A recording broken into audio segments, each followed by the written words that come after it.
Because they know who I am. They've known who I am for the last 30 years. How you became involved, first of all, in the bodybuilding scene. A brief rundown? It seems that everywhere I go, people ask me, is Mike O'Hearn on steroids? I got asked to be Mr. Olympia. I got asked via email and Facebook. I even got asked again at the gym last night. People have done entire videos weighing in on the topic, and articles have been written in magazines. It's really become quite the phenomenon. But here's what I do know about Mike. I know he was 270 pounds in high school. I know he deadlifted over 700 pounds when he was still a teenager. Other than his freakish combination of size, conditioning, and strength, I know Mike's never exhibited any of the other telltale signs of steroid use. He's never had a significant fluctuation in body weight. He's never had acne or been bloated with water retention. He's never ballooned up to over 300 pounds. His strength has never fluctuated significantly. Mike's a big boy. He doesn't need me swinging from his nuts. As a matter of fact, I spent the first 20 years of my career hating that fucker. 25 years ago, back in the early 90s, when I was pursuing my career in bodybuilding, Mike O'Hearn was already in the magazines. He was doing what I wanted to do, and he was doing it a hell of a lot better than I was. So I immediately started training for it because I wanted to beat him so bad. I used it as motivation for every workout. Now I laugh at the trolls who get all butthurt about Mike O'Hearn, but I was that troll 25 years ago. I just didn't have a keyboard and my parents didn't have a basement. We were raised by OGs, not IGs.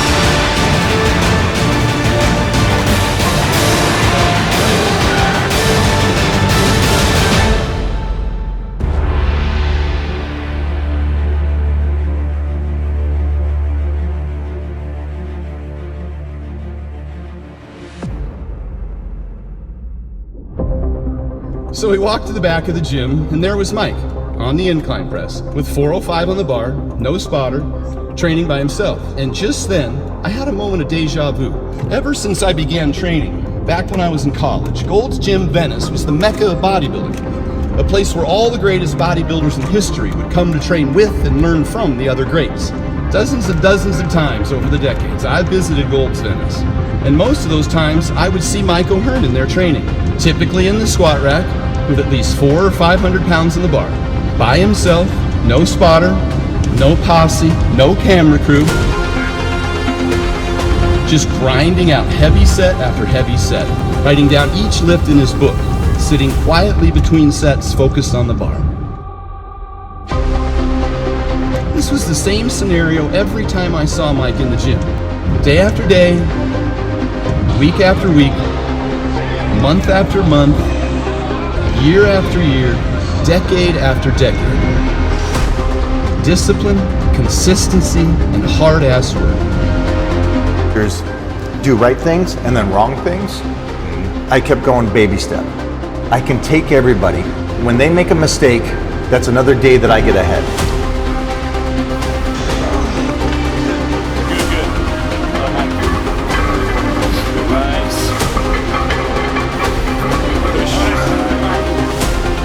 Is that he's even more dominant now. He's at his peak and dominating. So I want you to think about that for a second. In any endeavor, I don't care if you're in business, if you're an athlete, if you're in entertainment, to be dominant that late for that long to get better, you're talking about multiple decades of domination.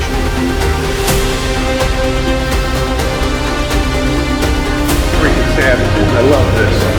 Freaking love this.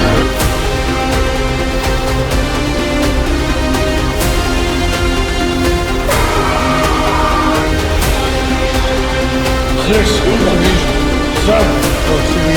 8, 13,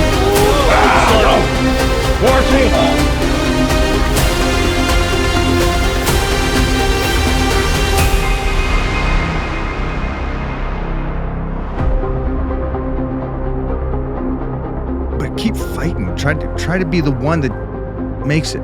Try to be the one person that gets over the hump. The hardest things that ever happened to me are the greatest things that ever happened to me in my life.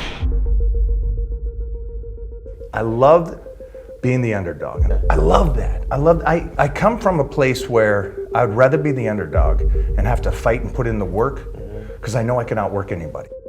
An actual approach that I still use today, I'll get up no matter what happens in life and get my workout. Humans are not equal. Sorry, we're not equal. There's different genetics, there's different things, but you can make yourself better no matter what your genetic makeup. You're talking about a sophomore in school.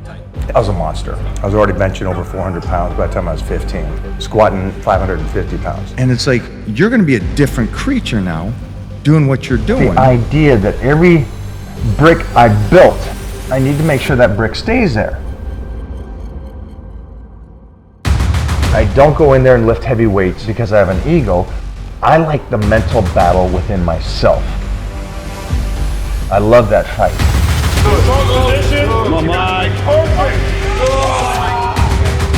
I love knowing that, you know what? Continuously get better and better.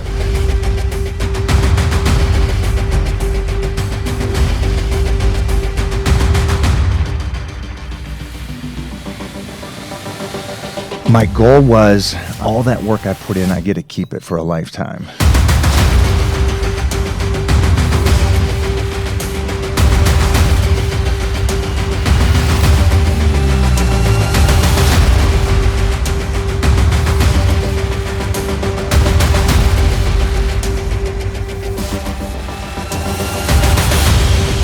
The Titan is here!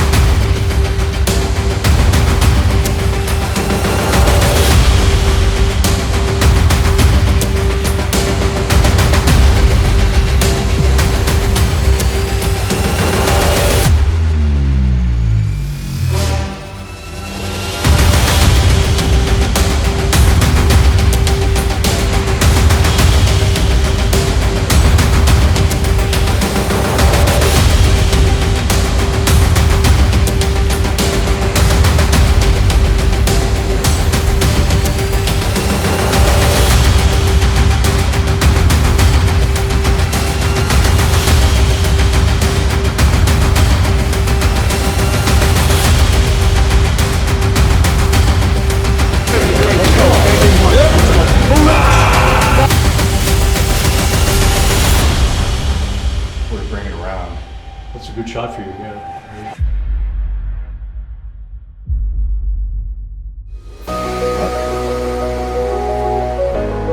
The belief of something too heavy for you, the mind just destroys you. And I wish that maybe that's one of the benefits I had, is that my mind went the other way every single time. What is it that kept me in the game longer than anybody else? 539 fitness covers. I mean, just imagine that for a second. He's the most covered person in the history of fitness, of bodybuilding, by far.